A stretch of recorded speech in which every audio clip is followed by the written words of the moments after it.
Om Swastiastu. Selamat petang, Seputar Bali kembali hadir dengan menyajikan sejumlah informasi di antaranya.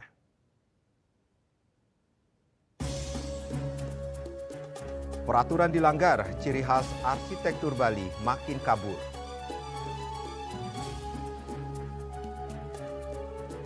Ekonomi akar rumput, simpan potensi besar perkuat fondasi ekonomi nasional.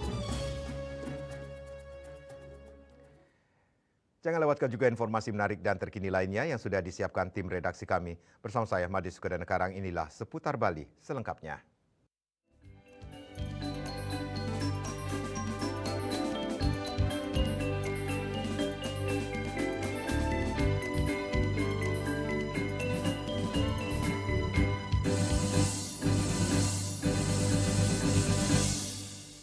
Pemirsa, maraknya pembangunan di Bali karena pesatnya perkembangan pariwisata seperti mal, hotel, villa menuai polemik. Salah satunya peraturan daerah yang dilanggar yakni mengaburkan ciri khas arsitektur Bali.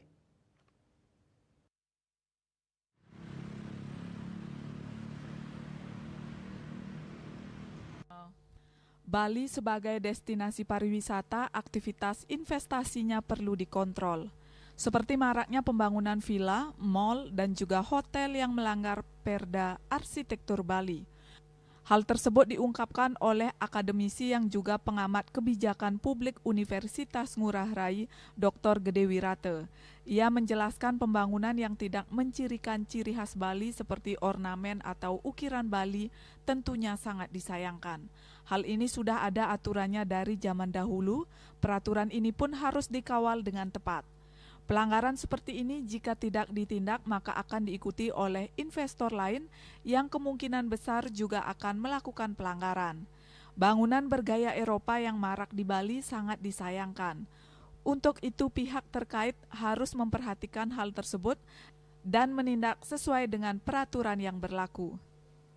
Terkait dengan beberapa bangunan yang tidak mencirikan ciri khas Bali, utamanya ukiran-ukiran Bali, ini tentunya sangat disayangkan sekali. Kenapa? Karena ini sudah ada aturan dari zaman dulu, bahkan itu belum dicabut. Nah, ini artinya apa? Kembali lagi dinas yang ditugaskan untuk mengawal peraturan itu harus bergerak cepat.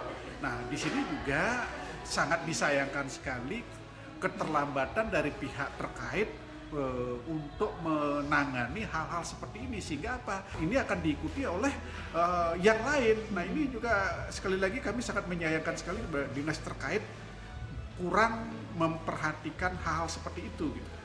Padahal penting untuk budaya sangat Bali. Penting, sangat penting. Karena apa? Karena kan Satkerti itu kan salah satunya bagaimana mempertahankan budaya Bali, yaitu adalah seni ukiran gitu ya. Jadi yang kita lihat sekarang ini kan justru mall dan lain sebagainya itu yang kita lihat itu bangunannya sudah kayak gaya Eropa gitu. Ini sangat disayangkan sekali. Nah, mulai saat inilah pihak terkait utamanya pemerintah Provinsi Bali itu agar benar-benar mengajakkan Bali gitu ya dalam hal ini adalah budaya lokal itu sendiri. Arsitektur Bali merupakan gaya arsitektur tradisional yang unik dan khas dari Pulau Bali.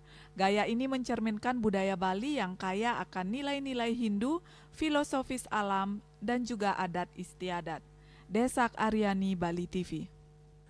Seiring perkembangan zaman, banyak bangunan di sepanjang jalan protokol maupun tempat yang sulit dijangkau tidak menerapkan Perda tentang arsitektur bangunan nomor 5 tahun 2005. Pengawasan dari pemerintah maupun masyarakat sangat diperlukan. Jangan sampai pembangunan di Bali tidak berarsitektur Bali.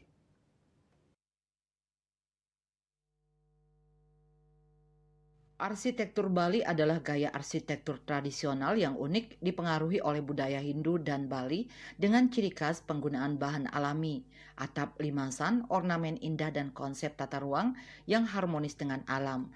Seiring perkembangan zaman, banyak bangunan yang tidak menerapkan aturan tersebut. Nah, sekarang kita lihat kasus-kasus yang terjadi akhir-akhir ini.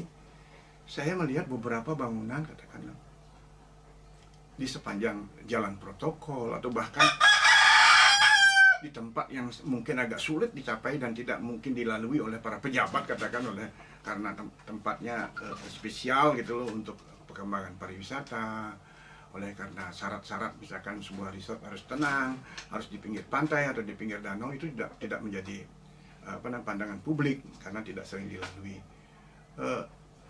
Sudah banyak yang dieliminir atau sama sekali tidak diterapkan aturan Perda tadi itu. Bahkan kalau saya tadi menyebutkan di tempat-tempat yang katakan sunyi, sepi dan yang lain-lain, di pusat-pusat kota juga banyak. Misalkan ada pusat perbelanjaan, ya kan, toko-toko modern, itu tidak lagi gitu loh, tidak lagi membela kepada arsitektur Bali tadi. Yang dimaksudkan arsitektur Bali tadi adalah arsitektur yang memberikan nuansa 5 prinsip tadi, karena dia bukan tradisional. Katakan kenapa tidak tradisional, karena fungsi-fungsi tradisional tidak ada pada waktu itu. Tidak ada toko modern, tidak ada hotel, tidak ada rumah sakit itu. Kitalah yang harus melakukan. Siapa kita itu? Yang pertama adalah arsitek.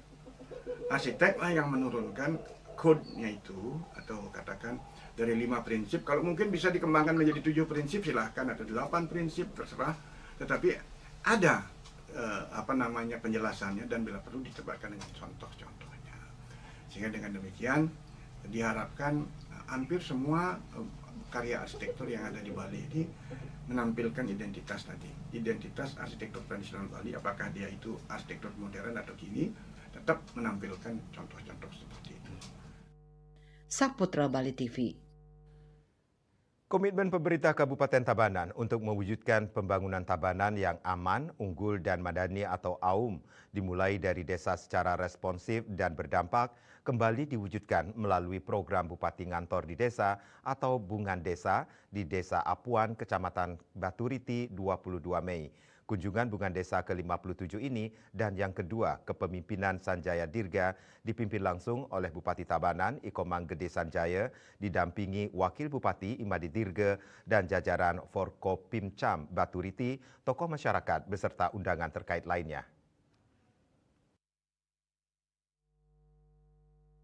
Program Bungan Desa yang konsisten dilakukan ini bukan sekedar simbolis tetapi menjadi bentuk nyata kehadiran pemimpin daerah bersama lintas sektor di tengah masyarakat untuk mendengar aspirasi, melihat kondisi langsung dan kebutuhan yang diperlukan di setiap sudut desa.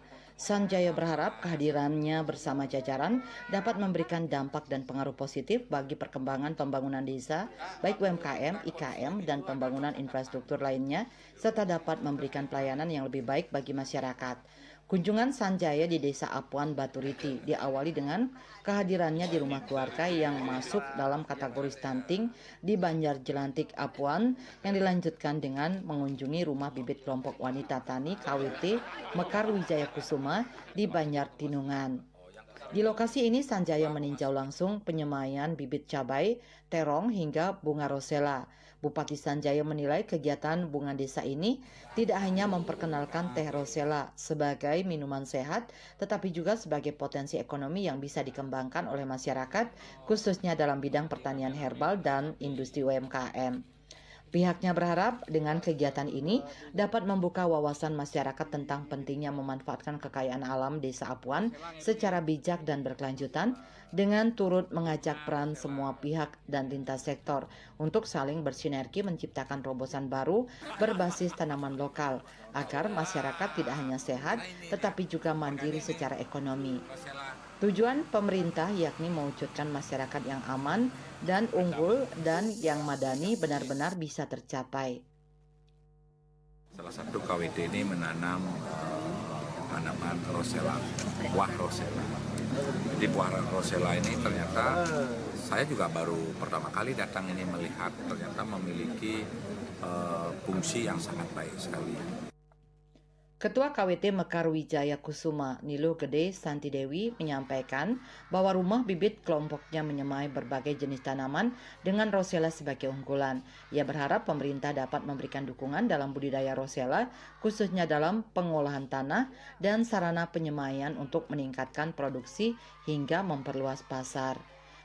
Jumlah anggota kolektif yang ada 22 orang. Di sini rumah bibit yang menyemai bibit cabai, bibit terong, dan juga rosella yang menjadi unggulan di KWT. Bupati Sanjaya menekankan pentingnya kolaborasi antara kader, pemerintah desa dan dinas terkait dalam mewujudkan generasi bangsa yang bebas stunting. Ia mengapresiasi para bidan dan perawat dan tenaga medis lainnya sebagai pahlawan stunting yang perlu diberikan penghargaan atas peran mereka dalam membantu dan memberikan edukasi dan asupan gizi dalam pengentasan stunting di Kabupaten Tabanan. Sanjaya mengajak masyarakat untuk saling bersinergi mewujudkan Bali bersih, Tabanan bersih sesuai arahan Gubernur Bali. Sementara Perbekal Desa Apuan, Imade Admaje mengapresiasi kunjungan Bupati beserta jajaran. Ia menyebut kegiatan ini sebagai kehormatan besar dan kesempatan emas untuk menyampaikan potensi, tantangan, serta harapan pembangunan desa ke depan. Perpustakaan keliling, Samsat keliling, pembagian 108 kacamata gratis, pelayanan perizinan oleh Dinas PMP TSP, serta pelayanan administrasi kependudukan oleh Dinas Dukcapil berupa penyerahan KTP elektronik di Desa Apuan. Masyarakat juga dapat memanfaatkan layanan pembayaran PBB dari Bakauda, serta pembagian door prize kepada 6 siswa bernama Ketut. Kegiatan Bunga Desa ini ditutup dengan penanaman pohon tabebuya serta pemberian konseling dan arahan bagi calon pengantin yang dilaksanakan di kantor Perbekal Desa Apuan. Prokofim Tabanan melaporkan. Ekonomi akar rumput menyimpan potensi besar perkuat fondasi ekonomi nasional. Kami segera kembali dengan laporannya.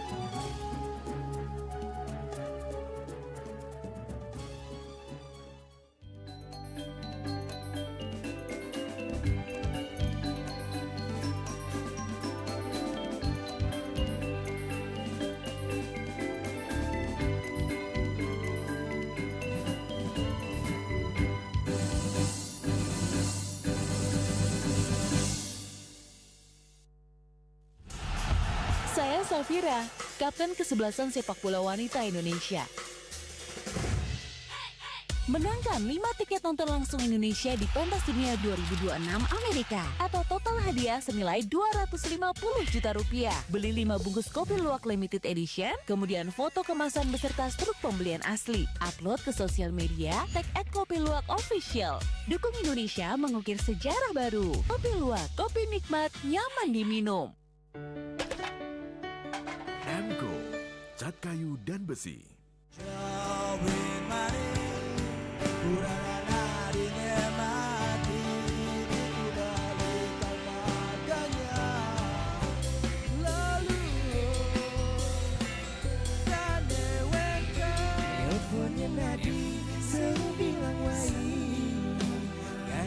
Semangat meguli kota Paris edot ngibur tu sing ngelah pipes senja malu nyen sujatine ada di lohe terus terang beli yang sama ngari terus nang beli nganti mati kalau matang landingin kabut tenis beli keras tu sing nada istilah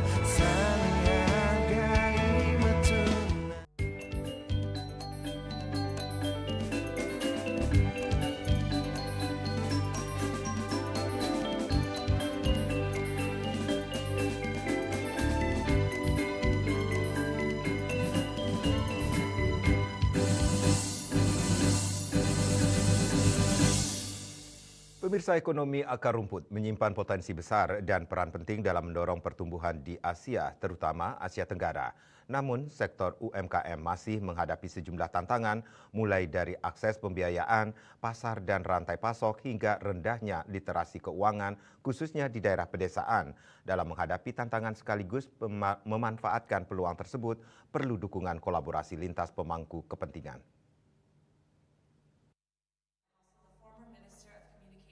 Hal itu disuarakan pada The 2025 Asia Grassroots Forum di Nusa Dua Bali yang diikuti oleh 700 peserta dari 15 negara. Forum internasional ini menjadi wadah bagi investor global termasuk Sovereign Wealth Fund untuk berinvestasi dan berkolaborasi guna mendukung dan meningkatkan ekonomi akar rumput. Diketahui UMKM mencakup 97% dari sektor swasta di Asia Tenggara, menyerap hingga 85% tenaga kerja, menyumbang 45% terhadap produk domestik bruto PDB kawasan, dan berkontribusi 10-30% terhadap ekspor. Minat terhadap Asia Tenggara terus meningkat dengan 49% impact investor global berencana meningkatkan alokasinya di kawasan ini pada tahun 2025. Forum merupakan pionir yang memberi perspektif baru bagi investor global untuk percaya akan potensi besar yang ada di segmen akar rumput. Segmen masif ini terbukti memiliki resiliensi yang baik dengan adanya dukungan teknologi keuangan inklusif serta ekosistem yang mendukung tumbuhnya kewirausahaan. Kita mengajak untuk semua pihak melihat dengan perspektif yang baru, berdiskusi dengan entrepreneurs, dengan regulators, policy makers, dengan investors, ekspektasi mereka kayak gimana, perspektif mereka seperti apa, sehingga kita bisa co-create solutions bareng-bareng dan melihat tantangan yang ada di market sini lebih confidence untuk diselesaikan bersama-sama, karena semua pihak punya shared missions gitu bareng-bareng untuk mendukung UMKM jadi lebih maju lagi. Sementara itu, Sandiaga Uno, Menteri Pariwisata dan Ekonomi Kreatif periode 2020-2024 yang juga Commit Leadership The 2025 Asia Grassroots Forum mengatakan pentingnya mendorong entrepreneurial society sebagai akselerator pertumbuhan. Memberdayakan komunitas untuk berwirausaha sangat penting sebagai langkah untuk mengakselerasi pertumbuhan ekonomi. Sektor industri akar rumput ini atau disebut sebagai grassroots economy ini memainkan peran yang sangat sentral dan strategis karena ini sektor yang tangguh dan ini yang kita sebut sebagai the power of emak-emak karena lebih dari 60% sektor kreatif ini dimiliki dan dikembangkan oleh women entrepreneur atau wirausaha perempuan. Saya sangat mendukung dan saya melihat bahwa ini harus menjadi fokus perkembangan ekonomi kita ke depan, terutama menghadapi era perlambatan ekonomi dan perang tarif dan ketidakpastian yang kita hadapi sekarang. Memberdayakan entrepreneurial society diharapkan mampu menciptakan lapangan kerja dan meningkatkan resiliensi komunitas terhadap krisis dan memperkuat fondasi ekonomi nasional. Rai Swantara, Bali TV. Bupati Buleleng Nyoman Sucidre gelorakan semangat perubahan dengan menyerukan aksi nyata kepada seluruh lapisan masyarakat untuk lebih peduli dan aktif dalam menjaga kebersihan lingkungan, khususnya dalam pengelolaan sampah rumah tangga dan pengurangan plastik sekali pakai. Seruan ini disampaikan langsung oleh Bupati Buleleng Nyoman Sucidre saat melaksanakan gerakan Buleleng Bersih Sampah yang dipusatkan di seputaran Pantai Lovina Jumat pagi. Kegiatan ini dilaksanakan serentak di berbagai titik pantai dan pasar tradisional. Aksi ini melibatkan berbagai elemen mulai dari OPD, TNI, Polri, komunitas lingkungan, hingga masyarakat umum. Ia menegaskan permasalahan sampah, terutama sampah plastik, adalah tantangan serius yang harus dihadapi bersama. Gerakan ini adalah titik tolak untuk membangun kesadaran bahwa solusi dimulai dari lingkungan kita sendiri. Kita akan melestarikan nah ternyata Bali dan Buleleng pada khususnya ini permasalahan sampah masih menjadi masalah kita bersama, khususnya penanganan masalah sampah plastik.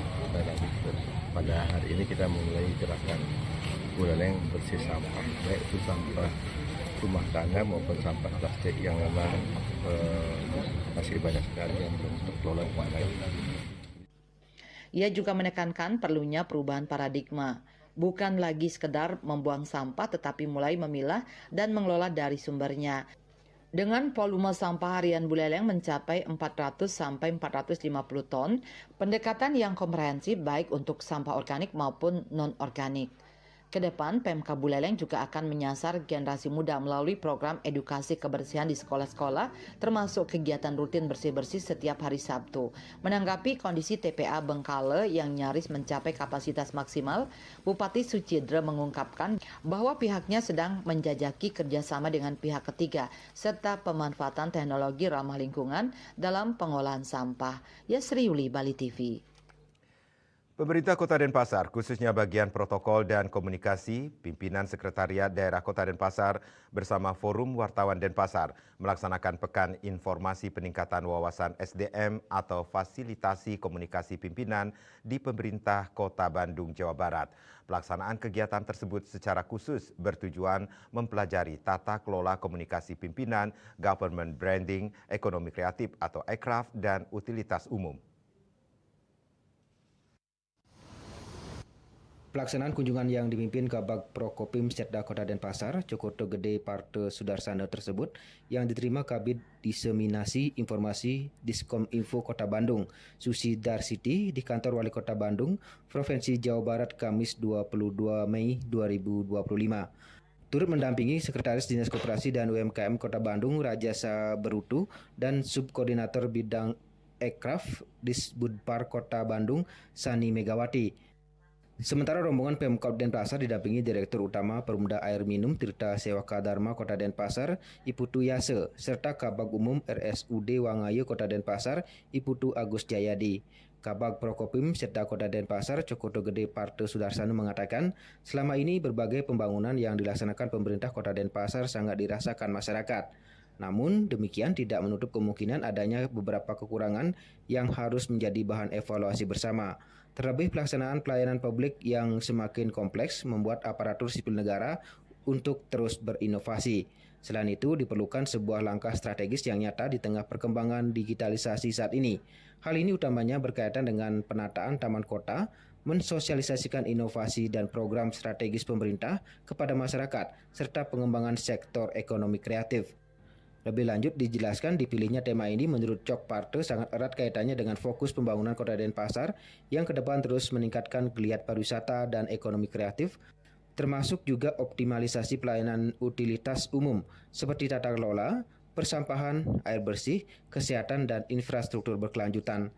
Terlebih lagi sistem kepariwisataan yang memberikan dampak terhadap PAD dan cash flow bagi masyarakat, pelaku pariwisata, dan ekonomi kreatif. Di sisi lain, upaya mempercantik wajah kota dengan penataan taman kota juga terus dilaksanakan berkelanjutan. Di Denpasar memang sudah ada. Jadi kami akan melaksanakan atau mempertegas lagi terkait dengan apa yang disampaikan Bu Kabid tadi. Artinya yang wajib bersertifikasi kan begitu ya. Artinya secara kompetisi ya. Jadi di Denpasar nantinya akan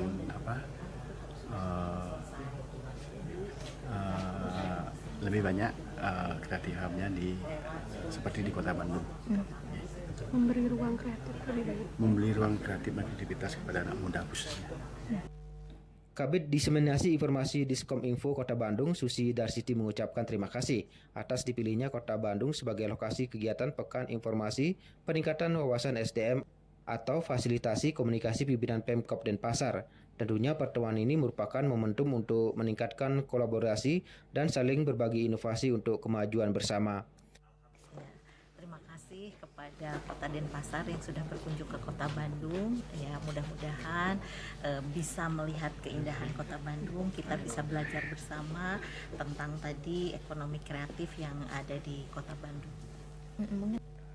Berbagai pertukaran informasi terkait penanganan sampah serta masalah kemacetan juga sempat menjadi diskusi pada kegiatan tersebut. Di akhir sesi juga turut dilaksanakan pertukaran cenderamata, bahan promosi pariwisata, buku-buku perjalanan kota serta berfoto bersama. Ari Wiratmaja, Bali TV.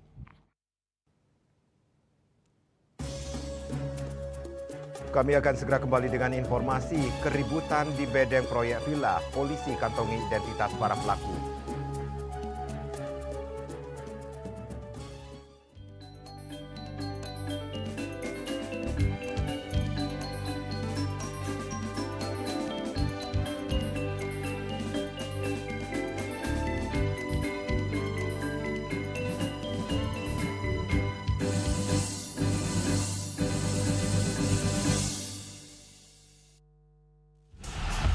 Saya Safira, Kapten Kesebelasan Sepak Bola Wanita Indonesia. Menangkan 5 tiket nonton langsung Indonesia di pentas dunia 2026 Amerika atau total hadiah senilai 250 juta rupiah. Beli 5 bungkus kopi luwak limited edition, kemudian foto kemasan beserta struk pembelian asli. Upload ke sosial media, tag @kopiluwak_official. Dukung Indonesia mengukir sejarah baru. Kopi Luwak, kopi nikmat, nyaman diminum. Cat Color dengan daya sebar yang luas, cepat kering, dilengkapi 39 pilihan warna. Kualitas dijamin terbaik. Cat Color harga ekonomis.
Pemirsa, keributan antar pekerja proyek terjadi di kawasan bedeng proyek Villa Elmes, Jalan Pantai Cemongkak, Banjar Dinas Buana Sari, Desa Pecatu, Kecamatan Kuta Selatan Badung membuat resah masyarakat.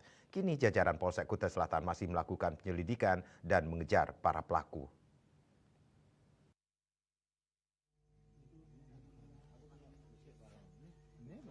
Seorang warga bernama Suprianto asal Malang, Jawa Timur yang selama ini tinggal sementara di bedeng proyek menerangkan keributan bermula saat korban menegur sekelompok orang karena membuat keributan dan minum-minum di sekitar bedeng. Teguran itu kemudian berujung cekcok yang memanas hingga terjadi keributan.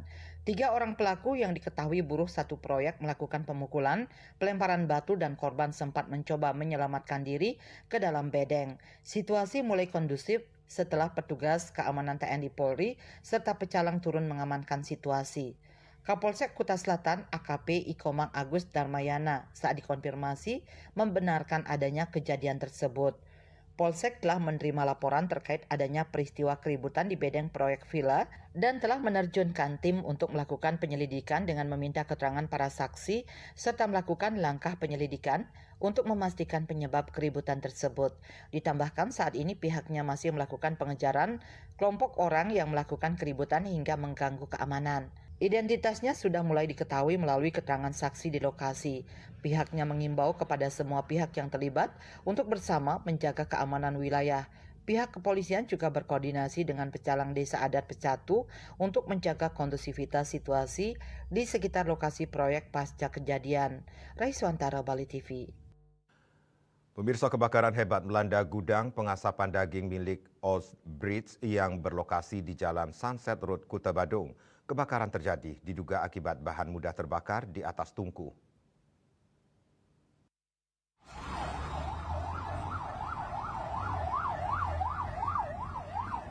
Kebakaran pada Kamis sore pada gudang yang dimiliki oleh Ibu Puput Ragil asal Palembang, Sumatera. 4 bangunan utama yang digunakan untuk proses pengasapan dan penyimpanan daging hangus terbakar, meliputi 3 unit freezer room, 1 unit cool room, smoke room, tempat pengasapan, serta sejumlah peralatan dan persediaan daging di dalamnya.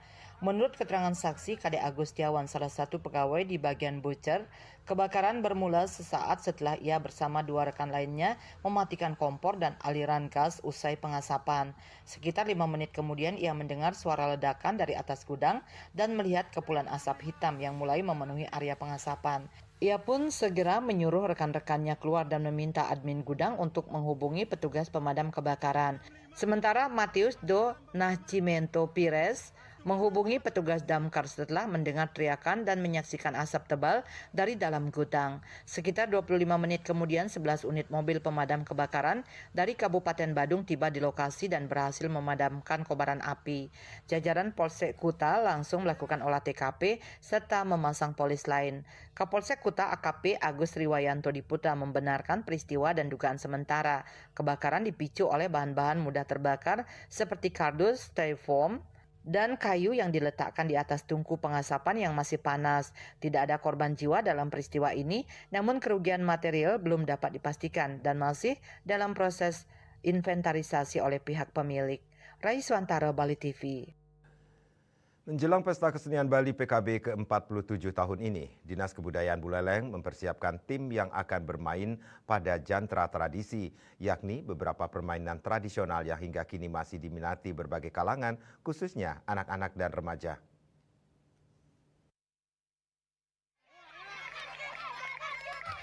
Permainan slodor atau gobak slodor, deduplak, tajog atau egrang, serta balap trompa merupakan permainan tradisional yang patut dilestarikan dan keberadaannya masih tetap dijaga dalam lomba mantra tradisi Pesta Kesenian Bali. Permainan slodor dan balap trompa dibutuhkan kekompakan dan strategi anggota tim untuk bisa memenangkan permainan. Sementara tajog dan deduplak membutuhkan keseimbangan dan kecepatan untuk sampai di garis akhir. Salah seorang pemain deduplak, Agus, mengaku permainan ini patut dilestarikan agar tidak punah. Untuk persiapannya palingan fisik dan setiap latihan kami selalu latihan deduplak supaya lebih mendominasi atau lebih seimbang dan terbiasa dalam bermain deduplak. Pun sangat menyenangkan karena dibutuhkan keseimbangan serta fokus melangkah di atas kayu yang menyerupai bentuk batok kelapa yang ditautkan dengan tali. Berlatih keseimbangan pada area permainan yang licin ataupun berpasir.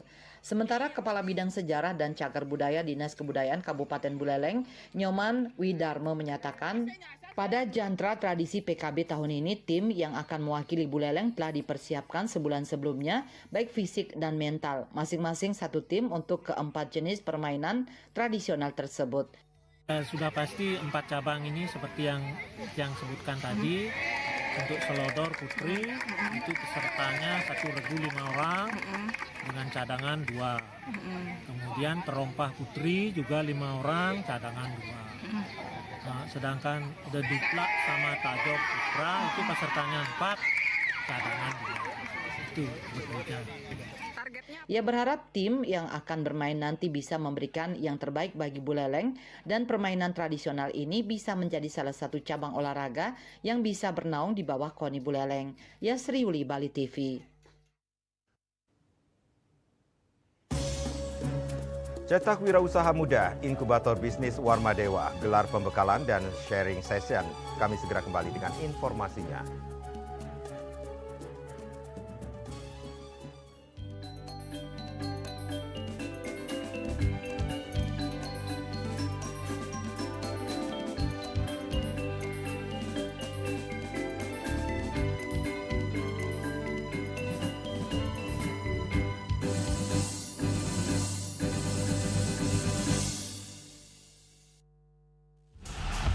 Saya Safira, Kapten Kesebelasan Sepak Bola Wanita Indonesia.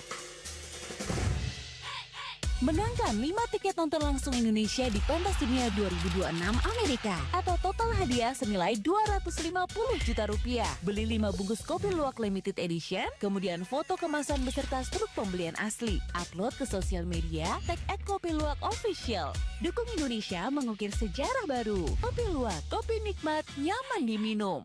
Senja malu, nyen sujatine ada di lohe.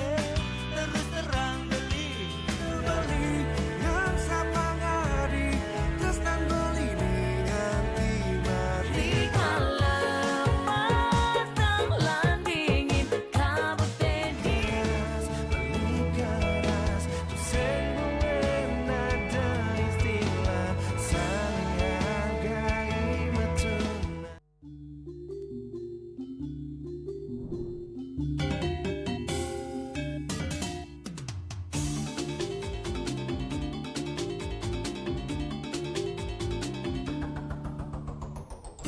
Jaga baire, jaga hatuene, mangga entek, stata ajak, mop sata, jaga kita, jaga baline. Coba ya Allah yang egolane lembut Ikhtiar geser liku jaga kulit kamarmu Kijalah kumule dalam takut tengah jabali aneh jani iloh sing salah pilih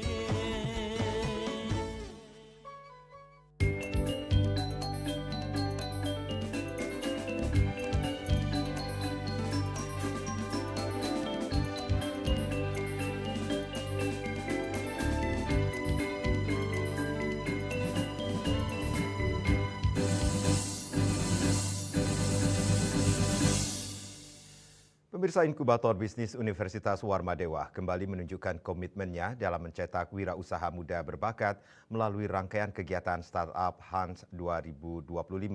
Event ini diawali dengan pembekalan dan sharing session bertempat di ruang Atna Dewi, Fakultas Teknik dan Perencanaan Universitas Warmadewa.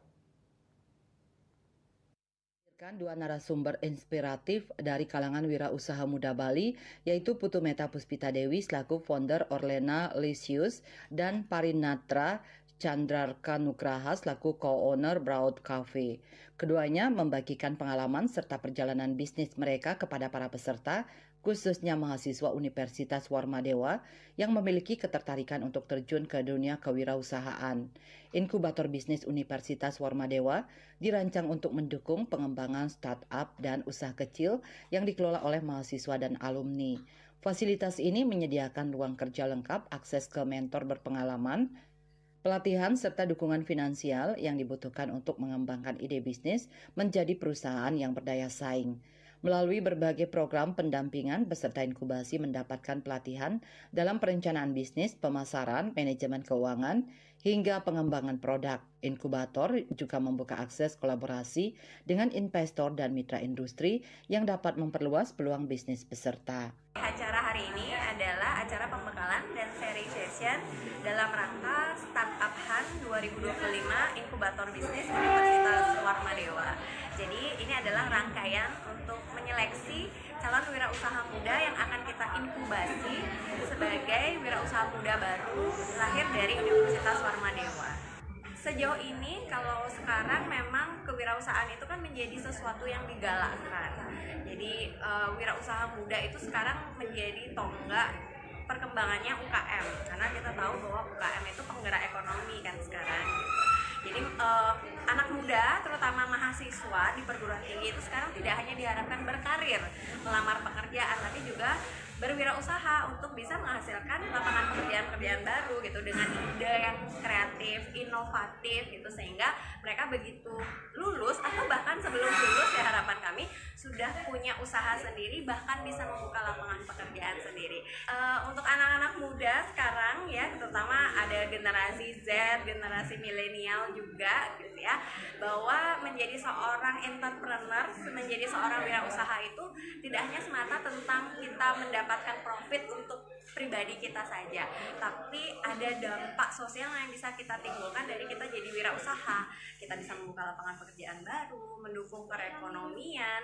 Kita juga bisa berkolaborasi misalnya untuk bisnis-bisnis yang terkait di bidang kriya, fashion, juga bisa membantu pengrajin lokal untuk bisa mengembangkan produk jadi lebih inovatif, jadi laku di pasaran gitu ya. Ditambah adanya sekarang bantuan e-commerce, media sosial gitu ya yang sangat besar. Maka kalau kita bisa menjadi entrepreneur, justru itu akan memberikan dampak yang tidak hanya baik untuk kita, untung untuk kita sendiri, tapi juga memberikan dampak sosial yang luar biasa. Dengan dukungan penuh dari Universitas Warmadewa dan jejaring profesional, inkubator bisnis ini berkomitmen untuk menciptakan ekosistem inovasi dan kewirausahaan yang berkelanjutan. Diharapkan melalui kegiatan seperti ini akan lahir wirausahawan muda yang mampu memberikan kontribusi positif bagi komunitas dan perekonomian lokal.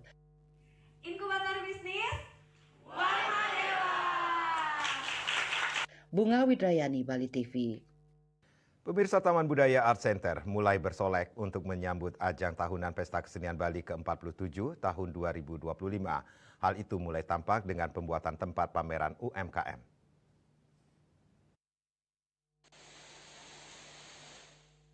Dari pantauan jelang PKB ke-47 tahun 2025, Taman Budaya Art Center Denpasar yang sebagai pusat penyelenggaraan PKB kini mulai ditata. Hal itu sudah mulai terlihat di lantai 1 gedung Kesirar Nawa. Para pekerja tampak mulai mengerjakan partisi untuk tempat pameran UMKM termasuk yang di dalam ruangan. Mereka bahu-membahu untuk mewujudkan hasil yang terbaik untuk puncak PKB pada 21 Juni 2025 hingga berlangsung sebulan penuh.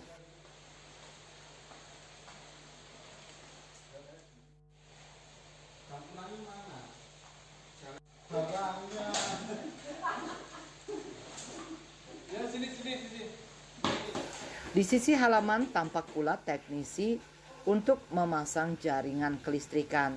Sementara pada panggung pementasan lainnya belum tampak dihias lantaran masih tenggang waktu hampir sebulan menuju puncak Pesta Kesenian Bali.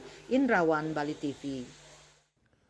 Pemerintah Provinsi Bali melalui Dinas Kebudayaan Disbud Bali tahun ini menyiapkan tribun khusus untuk masyarakat yang menonton pawai pembukaan Pesta Kesenian Bali PKB 2025. Fasilitasi pertama bagi penonton ini diapresiasi oleh berbagai kalangan termasuk seniman.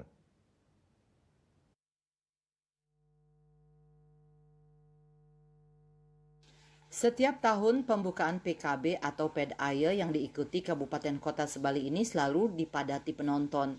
Bahkan mereka bersedia berdesakan dari tua, muda hingga anak-anak. Untuk itu, demi kenyamanan penonton, Pemprov Bali pada PKB ke-47 tahun 2025 ini menyediakan tribun pertama kali untuk memberi rasa nyaman bagi penonton. Fasilitas yang akan dinikmati penonton tersebut diapresiasi oleh seniman Ketut Lanus. Dosen Fakultas Bahasa dan Seni jurusan Cendra Tasik Universitas PGRI Mahadewa Indonesia ini menilai, selama pagelaran pembukaan PKB sebelumnya, penonton selalu antusias untuk menyaksikan pawai PKB sehingga menyebabkan membludaknya penonton hingga ke area pementasan panggung utama. Hal itu sedikit mengganggu performa seniman dalam pementasan. Adanya tribun itu juga dapat memberi penghargaan kepada seniman yang dapat pentas dengan optimal. Itu solusi yang bagus sekali karena selama pawai PKB yang sudah berlangsung sebelumnya kan penonton biasanya berdesak-desakan, ditambah juga karena antusias, bukan masalah disiplinnya tapi karena antusias mereka berdesak-desakan sehingga sedikit mengganggu peserta pawai itu sampai mepet sekali dengan peserta pawai. Tapi kalau sekarang disediakan tribun untuk penonton itu jadinya rapi, itu bagus solusinya sehingga orang bisa mengapresiasi dengan lebih baik tentang pawai PKB itu sendiri. Hal senada diungkapkan warga Iputu Gede Satria Artayasa dan Kadek Ocha Dwi Payanti. Mereka mengapresiasi langkah pemerintah Provinsi Bali tersebut karena keberadaan tribun itu dinilai nantinya dapat mempermudah penonton untuk menyaksikan pementasan secara menyeluruh. Tempat duduk khusus untuk penonton menurut saya itu cukup terbilang bagus karena pada saat kita menonton pawai PKB itu semua penonton pasti akan bisa menonton apa yang ada di pawai tersebut. Tahun ini untuk pawai PKB mungkin menurut saya sangat bagus. Karena apa? Karena mungkin masyarakat yang sangat banyak ini untuk menonton dan melihat untuk menonton pawai mungkin lebih gampang karena adanya tempat duduk yang lebih luas, mungkin bukan untuk pejabat saja ataukah untuk masyarakat juga. Pawai pembukaan PKB 2025 yang akan berlangsung Sabtu 21 Juni 2025 mendatang ini akan kembali diadakan di depan lapangan Niti Mandala Renon. Tribun penonton tersebut akan berada di sisi utara dan tribun pejabat di sisi selatan. Namun bedanya tribun penonton tidak berisi atap. PKB ke-47 ini sendiri akan berlangsung 21 Juni hingga 19 Juli 2025. Setelah hari pertama pembukaan di kawasan Renon, acara akan berlanjut di Taman Budaya Art Center Denpasar. Pesta Kesenian Bali kali ini mengangkat tema Jakartkarti, Lokahita Samadaya, Harmoni Semesta Raya, yang berarti keseimbangan dan harmoni dalam kehidupan dan alam semesta. Pesta seni milik masyarakat Bali itu bertujuan untuk melestarikan dan mempromosikan seni serta budaya Bali sehingga menampilkan berbagai materi yaitu pedaya atau pawai, reka sadana atau pagelaran, utsawa atau parade, wimbakara lomba Bali World Culture Celebration perayaan budaya dunia, Kandarupa, pameran, kriya loka karya, widyatula, sarasehan, adi sewaka nugraha, penghargaan pengabdi seni, dan jantra tradisi Bali Pekan Kebudayaan Daerah.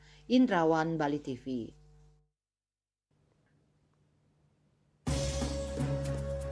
Pemirsa jangan beranjak dulu, kami segera kembali dengan laporan ribuan ibu-ibu mepet wujud bakti serangkaian karya di Pura Samuan 3.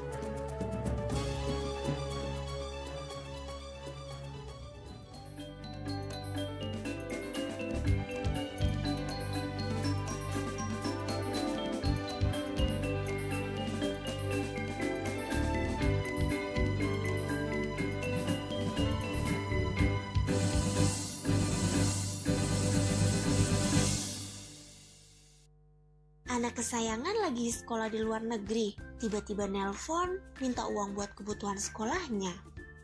Atau punya keluarga yang sedang kerja di luar negeri dan ingin transfer uang. Atau ada transaksi bisnis dengan pengusaha di luar negeri. Mau transfer dan terima uang valuta asing. Tapi bingung pakai apa? Gak usah panik, ada Bali Dwipa Remittance. Apa itu Bali Dwipa Remittance? Yaitu sebuah layanan transfer valuta asing dari Bank BPD Bali. Dengan Bali Dwipa Remittance, kita bisa menerima uang dari luar negeri maupun mengirim ke luar negeri dengan mudah. Jadi, tidak perlu khawatir lagi ketika ingin transaksi dengan valuta asing. Bersama Bali Dwipa Remittance, semua transaksi akan menjadi semakin mudah. Bali Dwipa Remittance, solusi kirim dan terima uang dari luar negeri.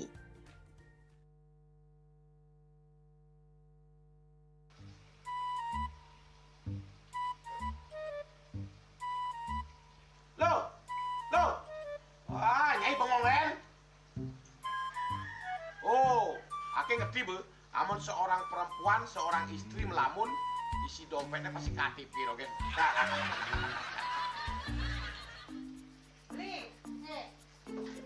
Awake hanya belajar lebih tenang menikmati hidup dengan proses tanpa harus protes. Loh, hidup itu adalah sebuah perjalanan, bukan perbandingan. Maka jangan pernah kamu bandingkan prosesmu dengan orang lain, karena kita berdiri di bumi yang sama dengan takdir yang berbeda. Oh, ini bertakdir awake nganten gak beli, saya proses tapi stres. Wah, kamu lah punya Nyai. Betul ya Nyai. Ini pijit tangan lu, sakit lagi awak-awake. Apa? Mau pijat kata? Oh, mau pijat. Bawayan kayak di rumah matajan matuakan. Jadi subane gelam kokene awake ni makatang lo, awake ni makatang. Awake sing kodak, awake sing idang kenjang, sing idang mijat. Loh, beli pergi karena tugas, pulang demi beras. Lelah itu wajar, tapi menyerah bukanlah jalan keluar. Semangat kone ngopi, kone ngama, wakilnya berceramah, jadi kayak presiden. Cuma sebelum lagi sih, kita nggak pakai.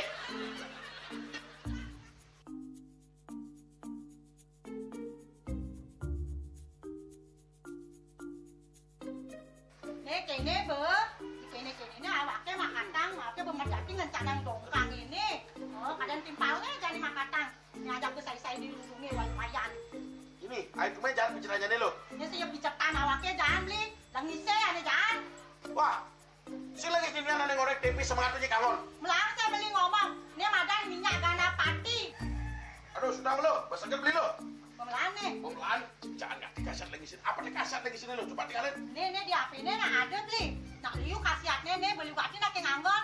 Minyak gana pati ada nih beli. Meringankan apa ada nih kaki terkilir, keseleyor, rematik, pegelinu, pilak, kesemutan, bancang sakit, pokoknya mengenang khasiatnya nih. Nih, mana gitu? Ini kan saya nakon apa anaknya? Awaknya saya ketakonan. Jadi awaknya bersehat. Jadi awaknya bisa nyai di kamar ini. Aku asingnya. Asingnya nyai, awaknya bersegar di kakak lain nyai. Beli. Baik.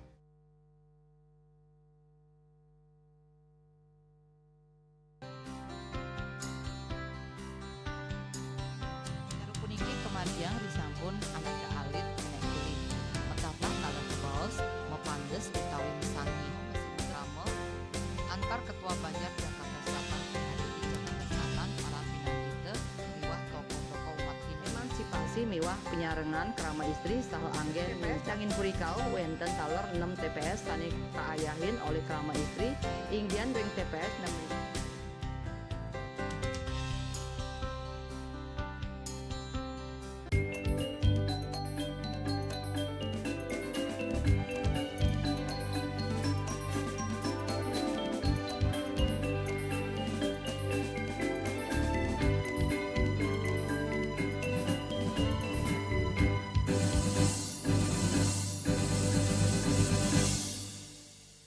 Pemirsa, ribuan ibu-ibu mengusung Banten Gebogan mengikuti PED selama piodalan di Pura Kayangan Jagat Samuan 3 di Desa Adat Bedulu Gianyar pada Kamis 22 Mei 2025 sore. PED diikuti kaum perempuan dari 12 Banjar Adat selama piodalan yang berlangsung selama 11 hari.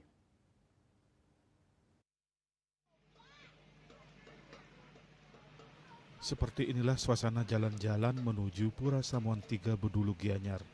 Ribuan ibu-ibu PKK berjalan beriringan rapi sambil mengusung gebogan yang ditata indah sedemikian rupa di kepala mereka untuk dihaturkan ke Pura Kayangan Jagat Samuan 3 yang tengah menggelar karya. Peserta PED ini berjalan kaki meskipun jarak dari Banjar masing-masing peserta cukup jauh, kurang lebih 1 kilometer, dan gebogan yang dibawa lumayan berat. Para ibu-ibu ini tampak tetap antusias dan bersemangat serta tetap melempar senyum dalam perjalanan. Gebogan yang mereka bawa ini terdiri dari susunan aneka buah dan bunga serta hiasan janur. PED ini melibatkan sekitar 600 Banten gebogan dari 3 Banjar adat di Desa Adat Bedulu, Kecamatan Blabatu Gianyar.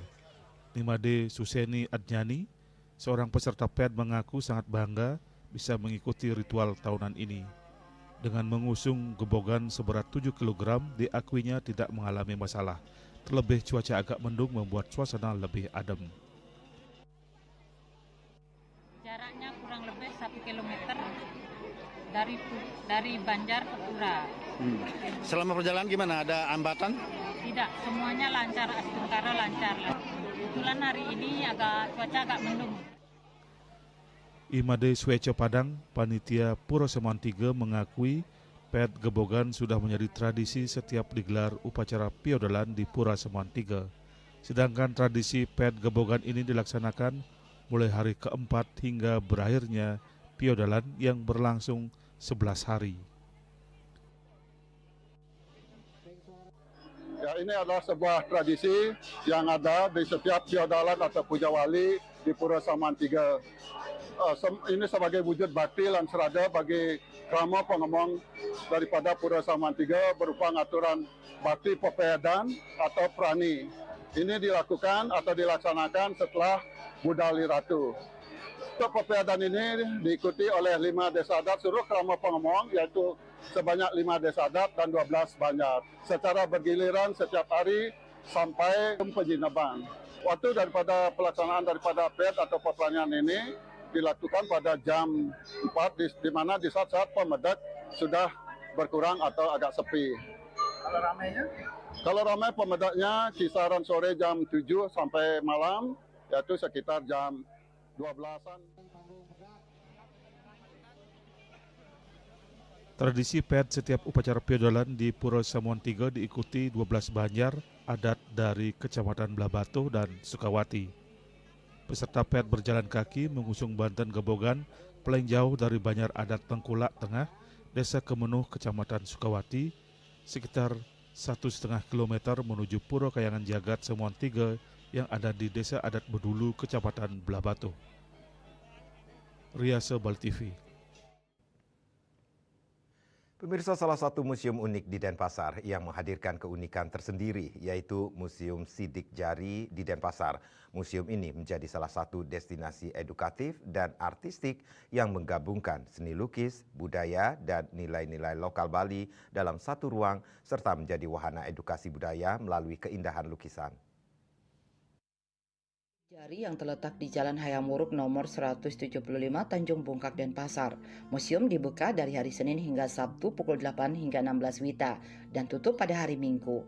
Dengan waktu kunjungan rata-rata sekitar 2 jam, museum ini menarik minat banyak pecinta seni dan pelajar yang ingin mengenal lebih dekat teknik melukis unik berbasis sidik jari. Museum ini didirikan oleh I Gusti Ngurah Gede Pemecutan, berawal dari sebuah momen tak terduga ketika sang pelukis merasa kecewa terhadap lukisan tari baris yang gagal dibuat. Dalam luapan emosinya, Gusti Ngurah Gede merusak lukisan tersebut dengan jarinya.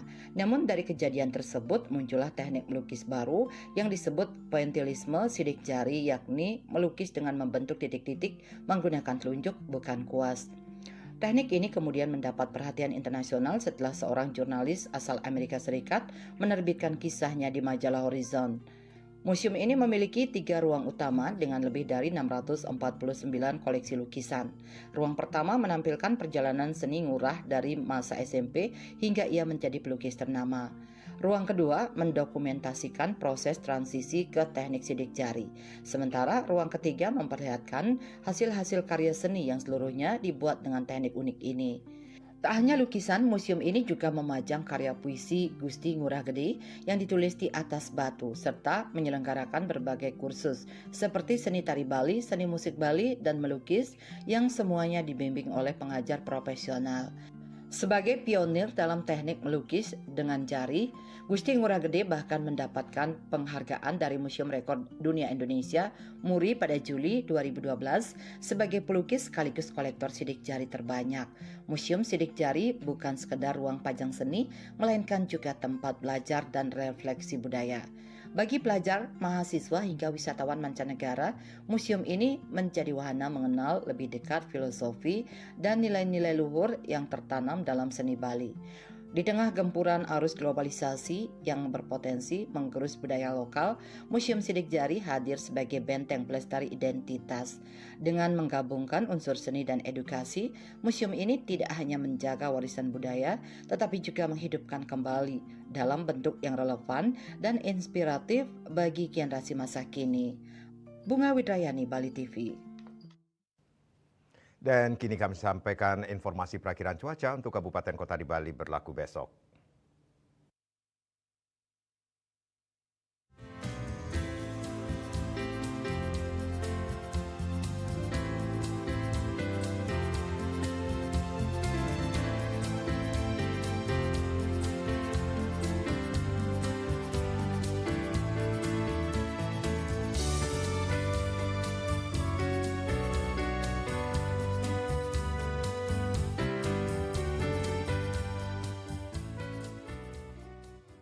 Seputar Bali Malam bersama Minyak Kapun Ganapati Wisada Bali, keluarga sehat. Update terus informasi Anda dengan subscribe dan like YouTube channel Bali TV @newsbali.tv.